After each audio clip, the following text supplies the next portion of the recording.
obrigada por vocês estarem aqui. Essa último eixo que a gente vai falar um pouquinho. A gente está no evento já há 15, 20 dias, né? E o último exemplo é o menos importante. O Wesley está dando aula. E, na verdade, quando a gente agendou esse evento, não tinha locação, faltou uma turma e, obviamente, não foi dar, então ele vai chegar daqui a pouco. Mas, de qualquer jeito, a gente tinha planejado, quem planejou esse começo da discussão em algumas etapas. Hoje, a primeira etapa é uma etapa de histórico do bacharelado em Ciência e a maior parte das pessoas que não estavam na época que esse bacharelado foi discutido. Essa discussão, infelizmente, ela sumiu da pauta do UFBC. Eu tenho dito que a gente fez muita coisa quando a gente era criança de 8 anos, mas o que a gente não fez foi que a gente não escreveu nossa história. A nossa história tem cabeça, da verdade, da aula. Então a ideia aqui é tentar passar um pouco dos porquês. Eu vou fazer uma orientação de uns 15 minutos dos porquês, alguns porquês do bacharelado em Ciência e Tecnologia, como foi conduzida a discussão da atual matriz. A Paula vai falar um pouco especificamente aí do eixo de transformação. Alguns coordenadores vão falar, os últimos coordenadores, de como está a disciplina, para que depois a gente vá abrir uma discussão e, evidentemente, a revisão, como ela começa hoje, que a gente tem feito todos os eixos, é que aí a gente vai decidir como é que vai ser isso conduzido o eixo de transformação. Daqui a um mês a gente se reencontra, porque tem daqui a um mês uma discussão do eixo de novo, para ver se está consolidado. Né? E entre eixos, além da intereixo, a gente vai fazer uma grande discussão entre eixos, que é a mais difícil, porque e a mais rica, porque não é tudo que acontece no eixo de transformação interministrar diz respeito só ao eixo de transformação. Muitos dos conceitos que a gente entende como importantes do bacharelado em Ciência e Tecnologia, perfil do aluno, são dados entre vários eixos. A impressão que eu tenho é que isso acaba se perdendo, a gente está fazendo esse diagnóstico, mas aí a gente vai continuar. Eu vou pedir que a professora Adelaide me corrija, lembre, complemente, porque eu tenho uma história, que é da qual ela faz parte, mas ela tem uma que eu não tenho, que é anterior à minha vida PVC. Então, Adelaide, por favor, se quiser complementar. Então, a gente começou as atividades, efetivamente, foi todo mundo contratado no 1º de agosto de 2006, todo mundo que eu digo 100 pessoas. A gente não tinha a mínima ideia do que era, lá na frente a gente não tinha espaço, mas já tinha corrido um vestibular. 1.500 alunos tinham entrado na FABC antes da gente, e a previsão era de que entrassem 500, e a gente tinha começado já aulas em 11 de setembro, quer dizer, um mês depois, está segurando assim, porque a gente ficou, o que a gente vai fazer?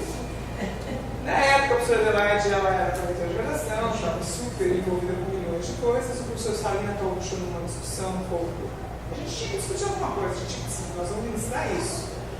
E foi feita uma primeira matriz, que a gente pode pensar que a gente já entendia muito em seguida, a gente disse, mas esse não é o projeto da FABC. A gente pegou os cursos semestrais e pôs outros nomes dos cursos semestrais.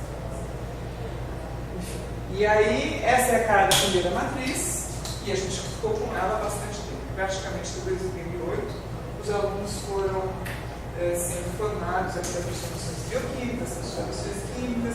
Ainda não existia origem da vida, a gente não fazia parte dessa. Acho que a Paula vai passar, né? Pode passar. E nessa época, já em 2006, então a gente já sabia que, ok, a gente estava ministrando. Um dos princípios do projeto, que continua até hoje, a gente não consegue ministrar tudo. Os alunos tiveram cursos bons, não é que a gente não sabia. A gente deu coisas importantes, mas talvez não fosse o que a UFBC imaginava o projeto pedagógico dela. Pode virar. E aí, em 2007, continuou essa matriz, foi criado um comitê assessor do bacharelado em Ciência e Tecnologia, que era presidido pela coordenadoria de redação, com docentes de cada centro, 3 docentes de cada centro. Nessa época, o professor Adelaide foi convidado de ser vice-reitora e eu fui coordenadora de redação.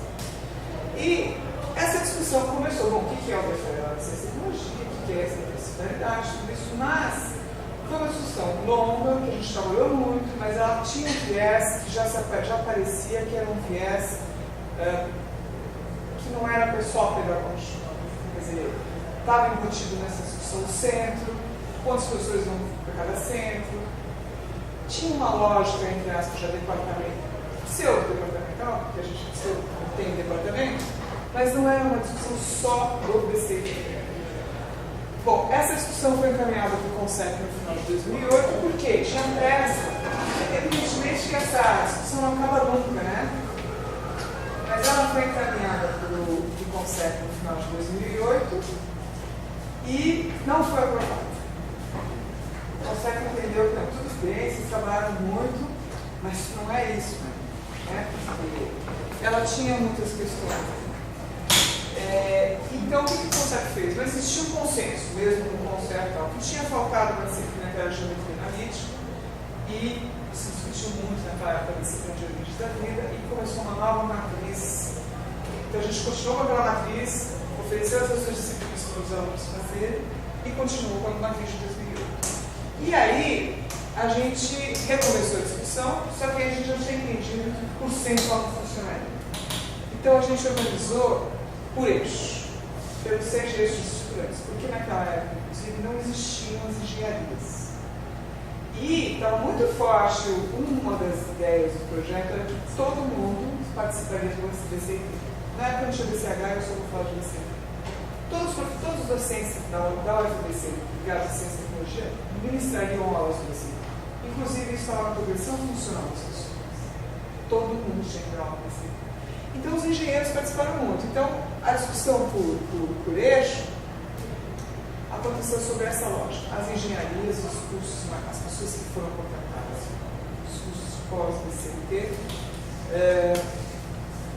estavam convidados e alocados nos eixos. Então, a gente chama as pessoas mais experientes na época e as pessoas foram envolvidas, e a ideia é que elas discutissem, mas não só entre elas, que elas levassem para os seus grupos, as pessoas que participassem. A questão da representação é complicada, mas elas tinham que levar para o centro de discussão dos eixos. E já nessa época, a gente já identificou na época o que é mais difícil, o que eu acho que ainda continua sendo um dos grandes desafios que a gente tem, que é a questão do que extrai. O que é importante para o bacharelado em ciência e tecnologia?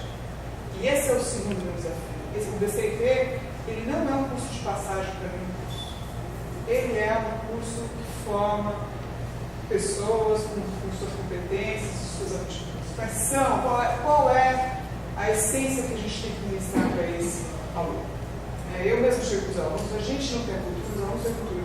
Vocês sabiam que vocês têm um diploma do BCT igual aos filhos, todos os professores de vocês, praticamente? São não. Pois é um curso superior, ele tem começo, meio e fim nele mesmo. Então, essa é uma dificuldade da discussão dos eixos.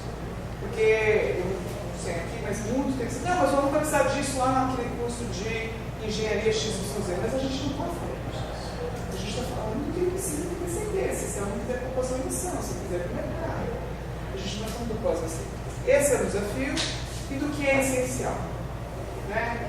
É muito difícil saber o que é essencial. E tem muita coisa. Aqui são 6 eixos. Quem coordenou o eixo de transformação profissional na época, ele entrou junto comigo de graduação da universidade, estava em instituições. Não tinha biologia. Acho que a Ana estava. Não tinha. Quando a gente começou a discussão em 2008, foi uma participação. Participou, mas não tinha. Foi um microbiólogo contratado aqui, que eu não sei bem pelo armário. Certo? Não tinha. Quando a gente entrou aqui, foi uma briga muito grande da nossa gestão contra biólogos. E como tinha muitos engenheiros, matemáticos, físicos, químicos, a biologia não tinha espaço. Mas tinha vestibular da biologia, a gente tinha muito biologia. Então a gente tinha observava, e a Paula que depois vai relatar as discussões que eu vou ter hoje. Então, aí a gente fez isso em 2008, já tinha um histórico de 2 iniciais de discussão, encaminhou em agosto para o CONCEP, a matriz foi aprovada, é a matriz que a gente roda até hoje. Foi inclusive em agosto de 2008, porque aí a gente teve a transição de diretoria, o senhor faz uma introdução do lá que saiu. Uma das coisas que a gente fez lá que foi muito importante e que se perdeu, e eu não sei por que se perdeu, é que na mesma medida em que a gente aprovou as emendas, a gente aprovou os planos de aula. A gente já sabia que a gente estava numa discussão lá, bom, a gente acha que é isso. A gente não sabia se nas semanas os professores que fossem entregar iam conseguir. Então a gente fez um exercício de planos de aula. E a ideia de a gente não publicou porque a gente não sabia se conseguia cumprir. Então se a gente publica uma coisa, a gente nem sabia se a gente conseguia cumprir, porque a gente não sabia mesmo, já que a gente tinha colocado ainda. Então o Conselho decidiu, nós aprovamos esses planos de aula, mas a gente não vai publicar, a gente não está fazendo, os planos de aula estão aprovados. E se perdemos. O eixo de informação tem os planos de aula, porque eu acabei saindo da pró-reitoria e passei para todo mundo, não sei se você passou para todo mundo. Eles lá, nos arquivos. É. Eu acho que sim. Mas a pró-reitoria de educação tinha isso. Isso não foi divulgado, eu não sei muito bem porque não foi divulgado. Essa matriz resultou na matriz de 2009. Na época não existia matriz, a gente encaminhou para o CG sem matriz. O projeto é você pode seguir o caminho que você quer, o aluno é autônomo nas suas decisões e ele vai decidir. Então, se o aluno é do noturno e não dá conta, a gente podia fazer 2 disciplinas no quadrimestre, se for mais 7 anos. Se o aluno é super rápido, quer ir para a pós, ele se forma em 3 anos e vai. Não tinha uma recomendação, mas os alunos achavam demais isso. Os alunos pediam uma recomendação. E a gente não queria muito, porque a gente não queria engessar. A gente queria deixar de alguma forma claro que existia a possibilidade de vários caminhos. Então a gente aprovou com sugestão de matriz. Não era uma matriz que deveria ser seguida necessariamente pelo aluno. A instituição pode seguir e oferecer aquilo, mas o aluno não precisa seguir. Algumas considerações. Por que as disciplinas são muitas disciplinas? Eu não sei de cabeça hoje de vocês, mas tem muitas disciplinas que são 3 horas. 3 horas não é por acaso. 3 horas a ideia foi que tinha relatos, e hoje em dia as tendências são de que é menos aluno fora de sala de aula e mais estudo individual. E também de que tem até um professor do Dr. Neto que dava aula aqui nos Estados Unidos. E ele relatava, olha, é muito mais difícil para mim dar uma aula de 1 hora. Porque em 1 hora eu tenho que dar o essencial. Em 2 horas eu consigo dar outras coisas. Então a gente falou assim, bom, você me integrando. A gente vinha trabalhando muito com o bacharelado, então a gente achava que, bom, se não der certo a gente volta atrás, a gente imaginou que a discussão continuaria. Então a ideia era que a gente tivesse aulas de 1 hora. E efetivamente a gente nunca teve. A gente teve 2, 1, 1,5, 1, 2, agora 2, 4, 6, sei lá. Mas a gente nunca teve 3 horas. Uma e uma. Eu só estou contando isso porque existe um porquê, inclusive pedagógico, de ser 3 horas. E aí, essa coisa de menos sala de aula e mais tutorial, ele mapeia um dos princípios do projeto é que o aluno tem que aprender, a gente tem que formar o aluno para estudar sozinho. A gente não consegue saber o que vai fazer daqui a 15 anos, certo? Então, agora, a gente já sabia que o I era um desafio, que não bastava dar uma lição de presença e corrigir, certo? Claro, por que é um desafio? Porque não é fácil. Na época, a gente não faz mais de 90, estudamos 125. Então, como é que num quadrimestre você tutora o estudo individual do outro? É um desafio da extensão. Porque a gente, inclusive, considerava essas horas na discussão. Eu falava aos alunos, olha, porque os alunos só podiam fazer 20 créditos. Era proibido de se matricular em mais 20 créditos. O curso é período integral. Você tem que usar 40, ter o período ICOM. Quanto tempo você tem que estudar? Então a gente sabia que já existia esse desafio, que eu acho que continua com o desafio, e a questão do material didático. Acho que isso antes mesmo de 2006, aquele grupo já percebia que a falta de material didático para esse modelo, para essas disciplinas, ia ser um problema. E realmente, eu posso falar pelo eixo que eu mais participo, que é o eixo da informação, realmente é muito difícil administrar. Realmente é muito difícil dar natureza da informação, porque tem que dar aula de código genético. E você tem que querer muito, você tem que acreditar muito na vida para fazer isso. E você, eu digo, professor. Então, a gente precisa ter material didático para ajudar os docentes a administrar as disciplinas. Acho que isso aqui eu já falei, uma outra coisa que eu resolvi também falar é a questão do pré-requisito, que é uma discussão na universidade, Por que caiu o pré-requisito? É importante que fique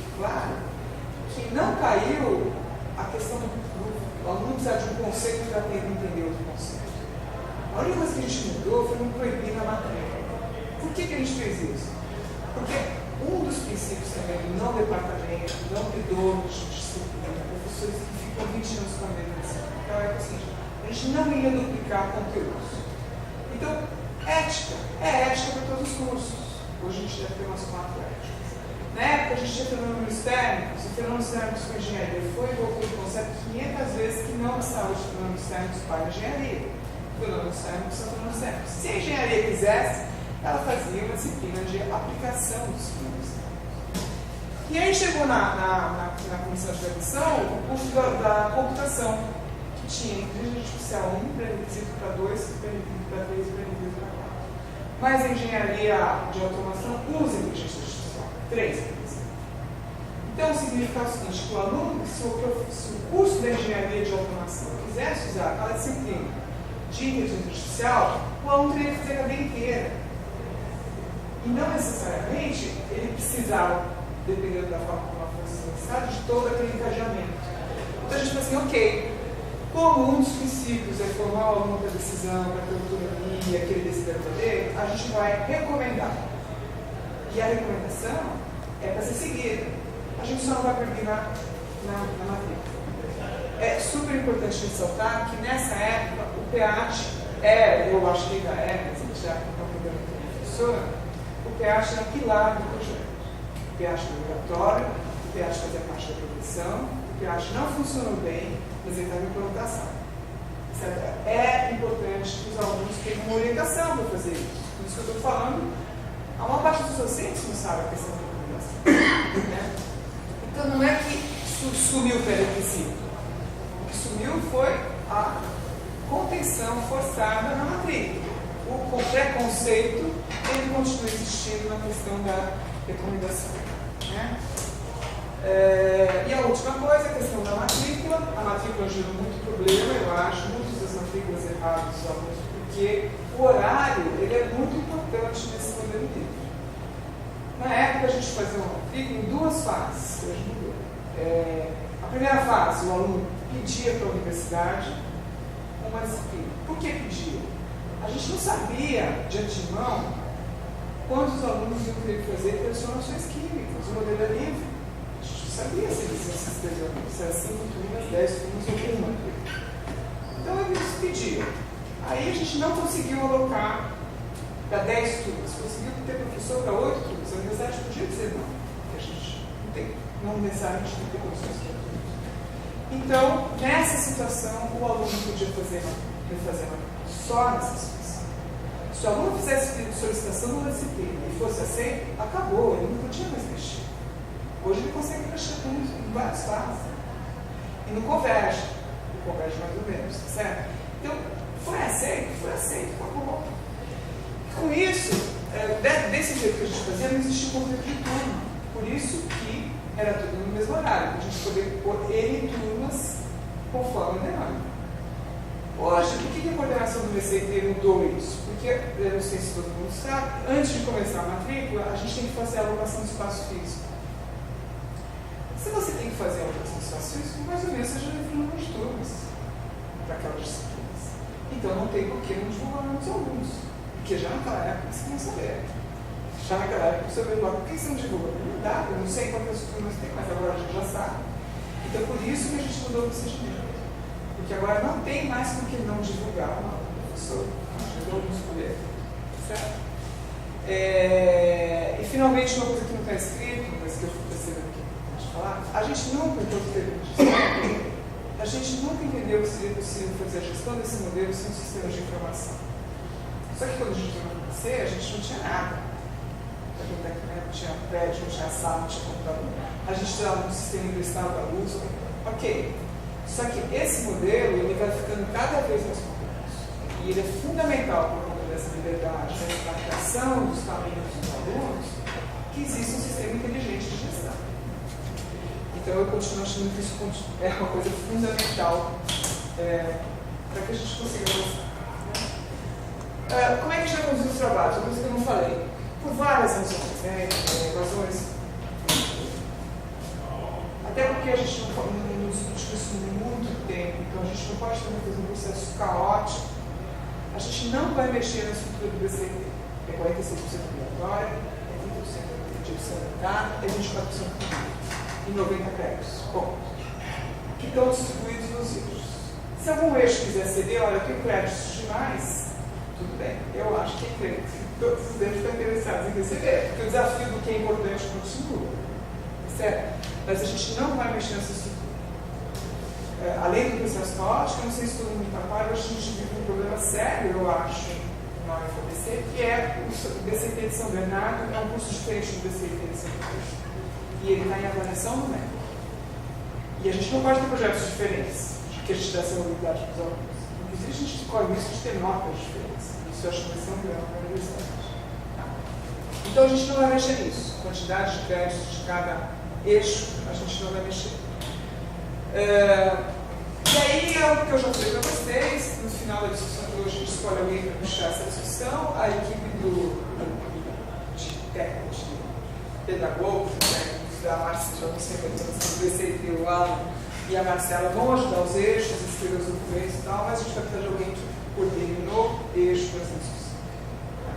Então eu tentei falar o mais rápido que eu consegui, passar algumas coisas, alguns porquês, todos então, esses eu achei que eram relevantes, e agora eu vou passar para falar do eixo.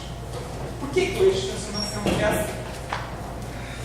Possível, né?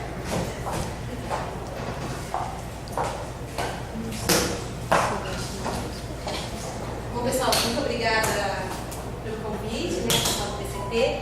Acho que realmente esse é um processo muito importante de revisão e discussão das disciplinas do PCT. Mesmo que a gente não altere as disciplinas, o número de disciplinas, entre as disciplinas, é sempre importante ficar reavaliando os conteúdos, como são ministrados, como uma disciplina se encontra com a outra. Né? Eu participei um pouco do encontro de estrutura da matéria, e aí já percebeu que um professor de física quântica não sabe exatamente o que foi isso na estrutura da matéria, que não sabe o que vai ter visto em IAM. E aí falta conexões, e às vezes repete esse conteúdo à toa, sendo que aquele conteúdo já foi ministrado, poder ser de outra forma. Então acho que é muito importante ser feito isso também nas transformações e depois juntar tudo isso. Né? Agradeço o convite. Como vocês viram, o Mauro foi coordenador do último processo, agora ele está aqui, ele está em licença paternidade, acabou de ter filhinho. Então, como membro daquela comissão de revisão do eixo de transformação, né? Fico feliz de estar aqui. Bom, esse aqui é o projeto pedagógico que me fez testar o concurso da UFABC. Era esse projeto que estava disponível quando foi lançado o edital, e as disciplinas que a gente tinha eram essas. Então, tinha estruturas moleculares e cristalinas, fenômenos magnéticos, como tem agora, básicas das ciências naturais já tinha, tem essas outras disciplinas, e tinha duas disciplinas chamadas de processo de transformação. Então, a uma que era transformações químicas, e a segunda que era transformações bioquímicas. Essas duas disciplinas tinham 6 créditos, a base das ciências naturais também tinha 6 créditos quando tinha esse projeto pedagógico. Essa disciplina básica das ciências naturais era destacada dos eixos, né, porque ela era justamente para mostrar como se fazia experimentos, né, quais são os experimentos fundamentais para a ciência. Né? Então, ela tinha que ser fora dos eixos específicos. E tinha 6 créditos. E as duas de transformação tinham 6 créditos cada uma, né, um total de 12 créditos. Mas não dizia exatamente como eram divididos esses créditos. Né? Esse aqui já é o de 2006, quando a gente chegou aqui, a gente chegou praticamente em agosto. Depois de agosto a gente começou a trabalhar formalizado. Nós prestamos um concurso em maio, não foi? E aí começamos a ajudar um pouco a planejar as atividades em junho. Então, entre junho e julho, a gente começou a se reunir para ajudar a preparar a disciplina experimental do primeiro quadrimestre. Então, por isso eu vou falar um pouquinho, porque boa parte das pessoas que estão no eixo de transformações trabalharam muito na disciplina básica experimental. As pessoas se organizaram para conseguir comprar reagente, vidraria, para ver como seria o laboratório. A gente não tinha laboratório, certo? A gente só tinha o prédio da Atlântica. Então a gente realizava os experimentos num laboratório alugado na Fundação Santo André. Então a gente tinha um conjunto de reagentes, vidrarias, alguns pequenos equipamentos, um laserzinho, algumas coisas assim, e aí a gente pegava esse material e levava para a Fundação Santo André e trazia. Lá eles também tinham um bom laboratório de biologia, então a gente conseguia fazer o experimento de microbiologia, embora não tivesse nenhum biólogo contratado, tinha a Hanna, que é bióloga de carteirinha, mas entrou no concurso de bioquímica, certo? Então a gente usava ela de bióloga, mas não deixava chamar de biólogo para poder contratar biólogos. A gente não tem biólogos. Tinha a Hanna, que é bioquímica, a Sayuri, o Fábio entrou um pouquinho depois, né?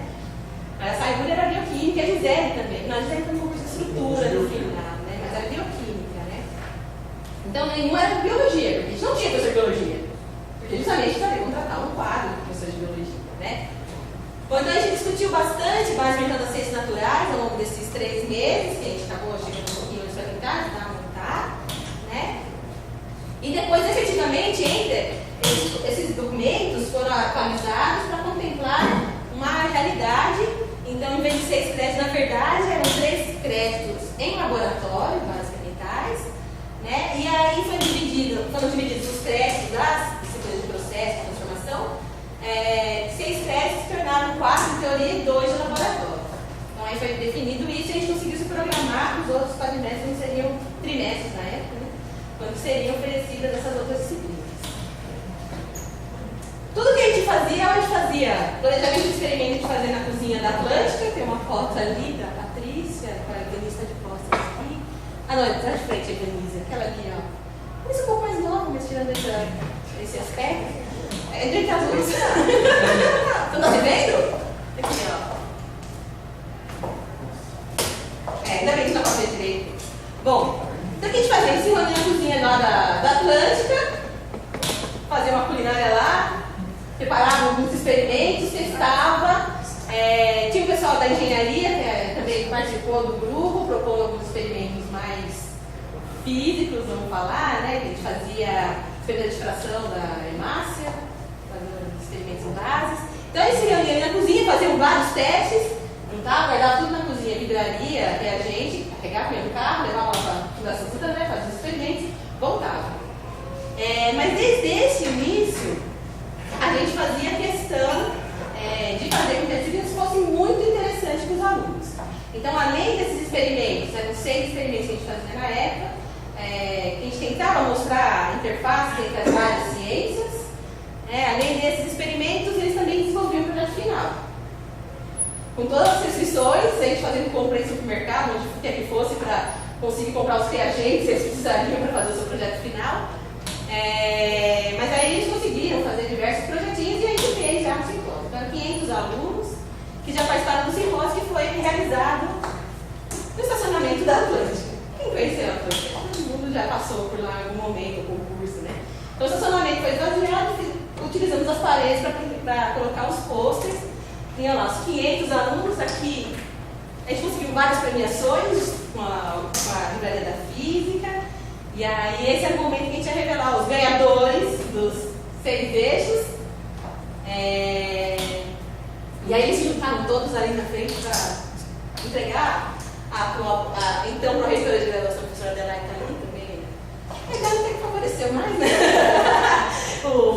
o Salinas, então estavam lá para entregar os prêmios para a molecada. Então todos muito empolgados, era muito divertido. Olha o Anderson ali em cima. Também eu não posso dizer a mesma coisa que eu falei. Tem o Pablo, então o pessoal muito envolvido, e isso foi o que fez a gente se unir muito para construir essa universidade. Então a gente começou a participar ativamente desde junho para comprar coisas urgentes. E os experimentos iam começar dia 11 de setembro. E acho que isso foi muito importante, porque a gente fez com que os meninos, os alunos, percebessem esse lado experimental da ciência. E fica muito afastado da só da disciplina teórica. Obrigada. Bom, especificamente, a gente tinha essa ementa para as disciplinas de transformação. Então, transformações químicas. Era isso, estequiometria, reações orgânicas, fases, transformações de fase, aí cada uma das fases, termoquímica, equilíbrio, variações espontâneas, cinética química, ligações químicas, estrutura molecular e reações orgânicas.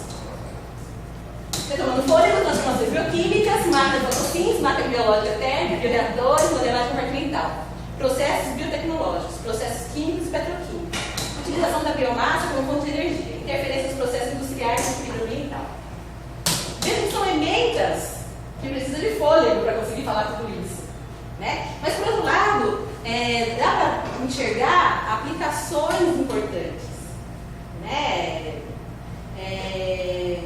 Estão um pouco na fronteira do que é a química e a bioquímica, né? Mas a gente teve muita dificuldade em olhar essa emenda e falar como eu vou conseguir tudo isso num trimestre. Era muita coisa, cada um da sua sub-área, né? Queria dar exatamente tudo, né? Então, a gente vai ver termoquímica. A termoquímica é um curso semestral, certo? Então, vai ter que ver tudo isso daqui de termoquímica.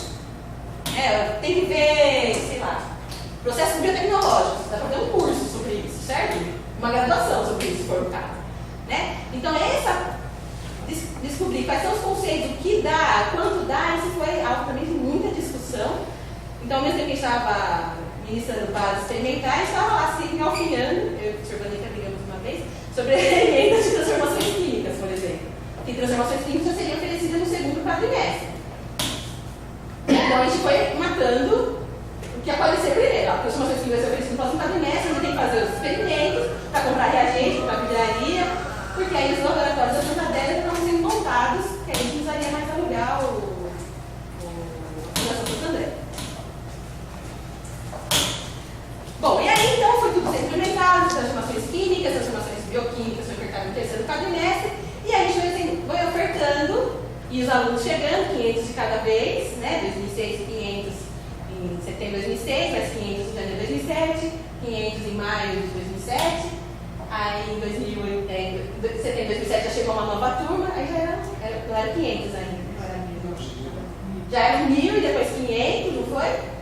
E aí depois começaram os 1500, e aí a gente ofertando as disciplinas todo quadrimestre, né? Porque primeiro eram 500, e tentando ajustar, né? Fazendo o carro andar e trocar a roda ao mesmo tempo, né? É o que a gente estava conseguindo fazer. E aí a gente percebeu que a gente estava fazendo tudo muito rápido e que precisaria discutir aqueles conteúdos, né? E até as disciplinas. Será que aquelas disciplinas propostas inicialmente contemplavam tudo o que a gente gostaria que o bacharel em ciência e tecnologia soubesse a respeito daquelas áreas, como aquelas áreas se conversam e tudo mais, né? Então, teve esse grupo, o GT3, que é o processo de transformação, que era composto pelo Arnaldo, o biólogo contratado, porque realmente ele chegou a falar, você vai fazer parte do grupo de trabalho. Ele não sabia nem onde ele estava ainda, mas ele foi encampado para tratar isso aqui. O Herculano, o Mauro, que era o coordenador, o Pablo, eu e o Rafael, que era professor da engenharia de materiais. Hoje ele é professor da UFSCar, não é mais nosso professor, mas que trouxe algumas contribuições muito interessantes. Então, a gente primeiro procurou fazer mais uma equipe multidisciplinar, com pessoas de diferentes formações, porque sozinho é difícil propor uma disciplina que tenta, pelo menos, tocar outras áreas, né? A gente estudou o projeto pedagógico, o catálogo de fundação, as diretrizes de 2008.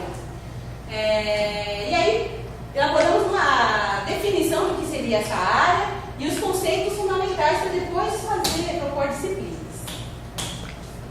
Como eixo norteador, a gente elencou uma série de ideias que estavam envolvidas no processo de transformação. Então, compreende processos artificiais de fabricação de produtos, como também processos naturais. E aí, com base nessa definição, no que vai se derivando disso, a gente foi tentando melhorar as emendas das disciplinas que já existiam e verificar se seria necessário criar outras disciplinas para dar essa formação para os alunos. Então, definimos algumas habilidades fundamentais, né, que é identificar experimentalmente ou analiticamente os estados característicos do sistema, identificar alterações das características do sistema e elaborar modelos e métodos para descrever, prever, otimizar e controlar os processos de transformação. Né? Então, como são os conceitos fundamentais. Os conceitos fundamentais, então, parâmetros de ordem, energia e entropia, equilíbrio de estados, transformações da matéria e do ambiente, análise morfofuncional, sinais de implementação e experimentação, produção e inovação, exploração e descrição de informações. Então, todos esses conceitos tinham que ter alguma chance de ser tocados nas disciplinas que fossem desse eixo.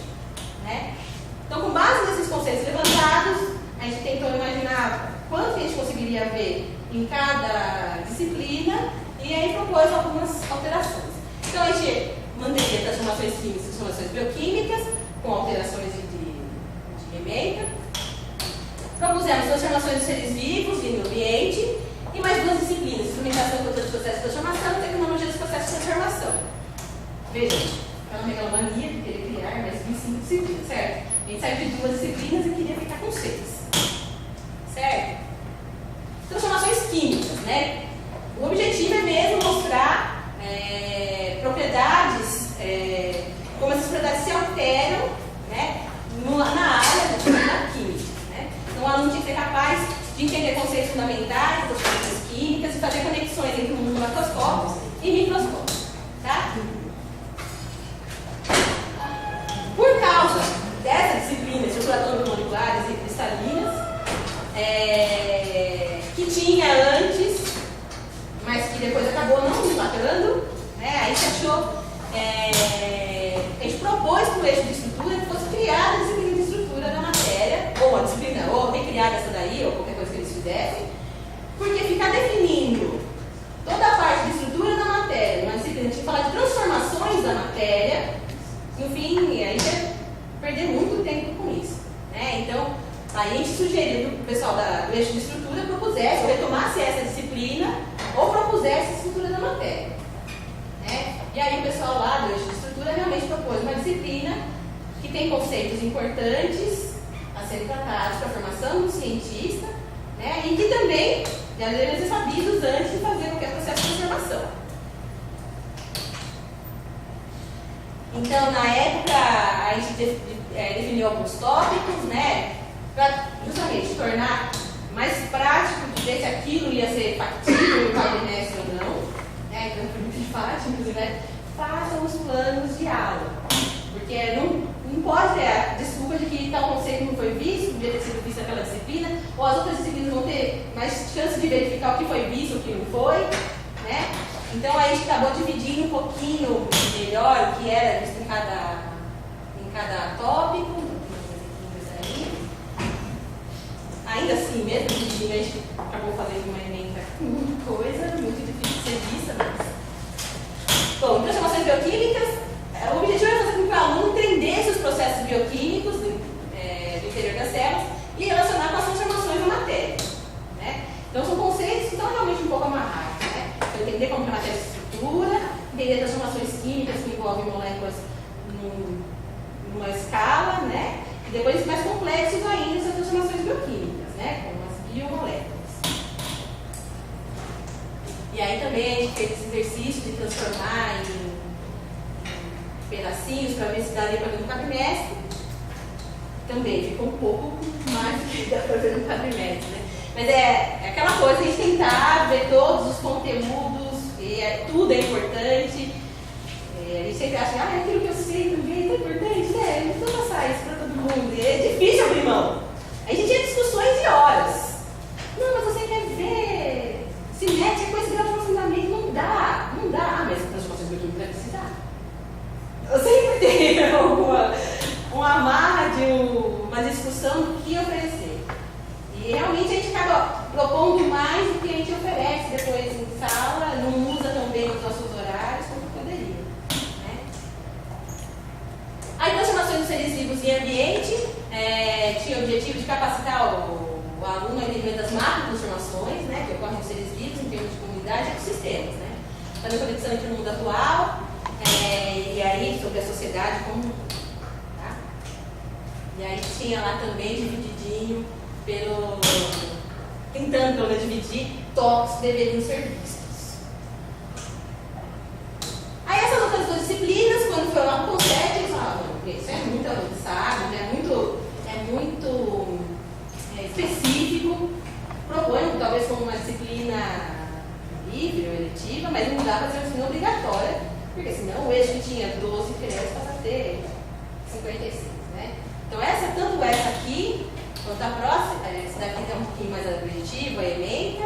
Veja que ela tem uma carga grande de laboratório. E a próxima, tudo bem.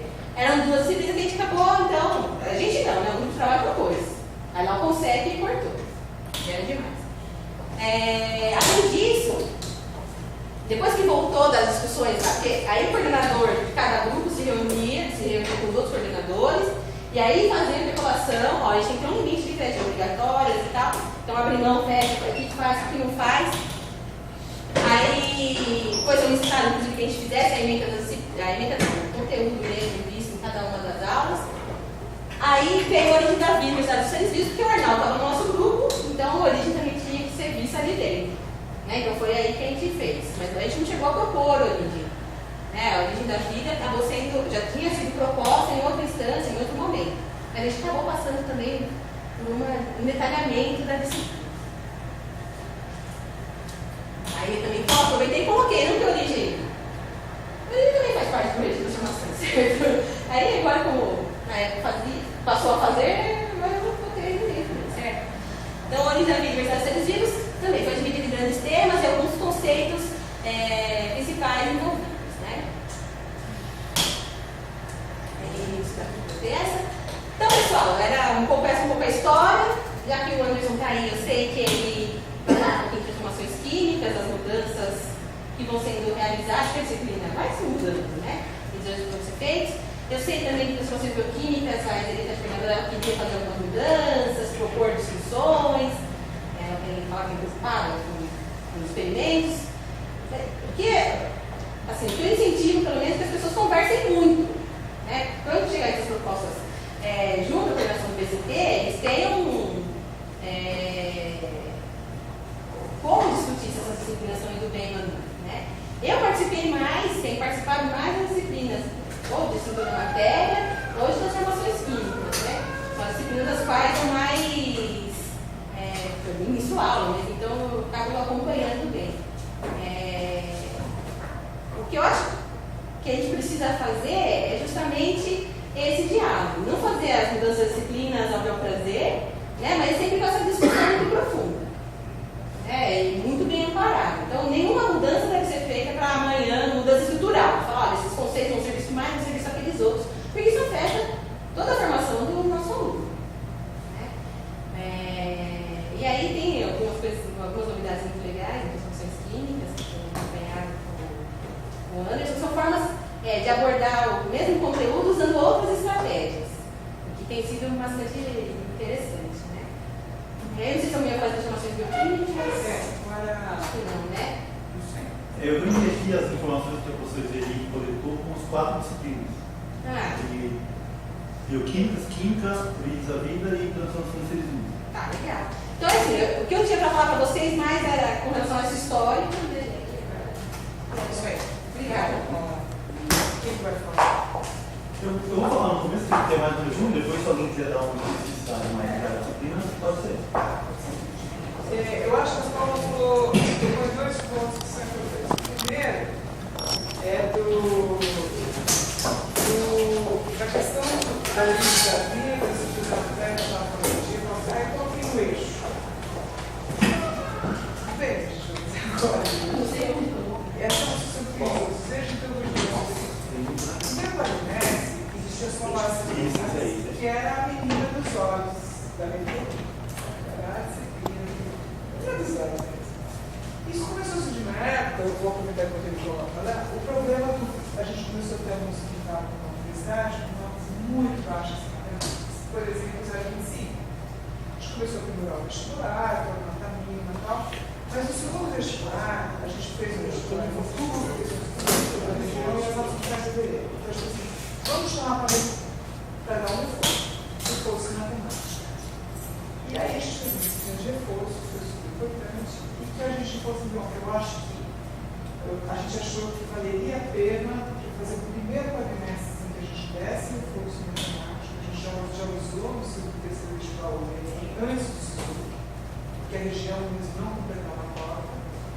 E surgiu a ideia de fazer, por que a gente não faz com bases computacionais, mas se poderia ser só em bases computacionais? Eles começam a decidir, acabei que você vai colocar gráficos, fazer simulações, então a gente vai com bases matemáticas e essas computacionais. E essas 3 disciplinas deviam estar juntas, que era o primeiro quadrimestre de bases, que seria a passagem do ensino médio para o ensino superior, e aí surgiu Origens da Vida, né? Isso foi uma matéria que foi resgatada, e Então, tudo bem, eu acho que esse é o momento dessa discussão. Origem da vida é eixo, não é eixo, estrutura da matéria é eixo. Bases ali, eu acho que as três bases não são eixo. Elas deveriam continuar base, mas as discussões não são. E a outra coisa que eu acho que a Paula falou bem, que eu não sei como é que está esse eixo, mas o que a gente tem observado nos outros eixos, é que hoje a universidade tem um currículo que não conhece. Os grupos, na verdade, por várias circunstâncias, vários motivos, estão ensinando muitas disciplinas que são diferentes do que está aprovado ali. Né? E que a gente espera na coordenação do GCT, porque a gente está coordenador, mas a gente vai acontecendo, que a gente dê conta disso não acontecer. Né? Que eu acho que a gente tem que ter essas discussões continuamente, né? Um curso que tem eixos que se comunicam entre si e todos nós vamos participar, ele precisa ter sempre discussão. Então eu acho que agora o ano são durante esses 4 anos, a gente fez aquele workshop das bases. Né? Acho que muita gente participou. E realmente, aquele grupo são 4 bases, na verdade, bases computacionais, bases matemáticas, bases experimental, bases epistemológicas. Aí tinha a origem da vida, estrutura da matéria, essas 6 disciplinas. E a gente fez várias discussões, né, como o pessoal participou. E assim, a minha preocupação nessa revisão que está sendo feita, já senti isso nos outros seminários, é se elas não fizerem parte desses eixos, elas serão, porque essas disciplinas são realmente fundamentais, né? São do primeiro plano médico. Assim, seria legal a gente discutir nesses seminários qual vai ser o encaminhamento, porque ou elas são encaixadas nos eixos, como a gente fez na monitoria, que a gente acabou colocando elas, né, no assunto que tinha mais ou talvez fazer uma discussão realmente no outro GT que discutisse só as bases. Não sei, só uma ideia, né? Porque o trabalho das bases foram disciplinas que a gente chegou a discutir, tem resultado. naquela época que elas surgiram, elas foram discutidas por todos. Por isso que elas ficavam nisso. Quando a gente fala assim, a base computacionais deveria trabalhar com bases experimentais, efetivamente, eu acho que o desafio hoje é que encarar. Eu dou bases computacionais que tem nada a ver com bases experimentais. Deveriam, inclusive, ter exemplos, devia ter os exemplos que estavam vendo. Mas naquela época, né?